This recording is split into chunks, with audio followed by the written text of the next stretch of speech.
শুভ সকাল বন্ধুরা। তো সকাল সকাল এই যে দেখুন হাঁসের ডিম সিদ্ধ করে নিয়েছি।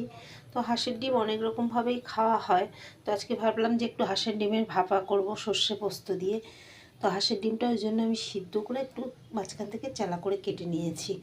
আর নিয়েছি একটুখানি কাঁচা লঙ্কা, আর এখানে সর্ষে পোস্ত কাঁচা লঙ্কা একসাথে বেটে নিয়েছি।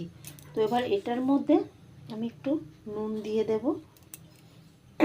জলের মধ্যে আমি দেব না, এর মধ্যে দেব সামান্য একটু হলুদ আর দেব সর্ষের তেল। সর্ষের তেলের পরিমাণটা একটু বেশি দিতে হবে, কারণ ভাপাগুলোতে একটু সর্ষের তেল বেশি থাকলেই খেতে বেশি ভালো লাগে। দিয়ে আমি কিন্তু ডিমগুলো এই এক এক করে দিয়ে খুব সুন্দর করে ডিমগুলো করে নেব।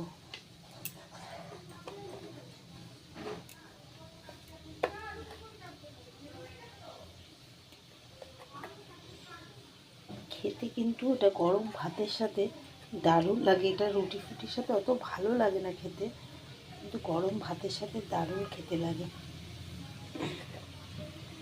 তো এই যে দেখুন, এবার আমি উপর থেকে একটু কাঁচা লঙ্কা দিয়ে দেবো। এর মধ্যে আমি জল একদমই দেবো না, কারণ এটার সাথে বেশি জল লাগে না।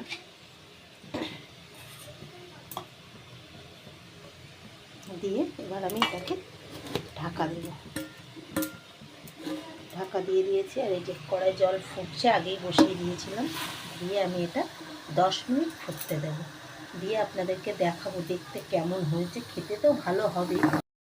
এই যে দেখুন, আমার হাঁসের ডিমের ভাপা কিন্তু হয়ে গেছে।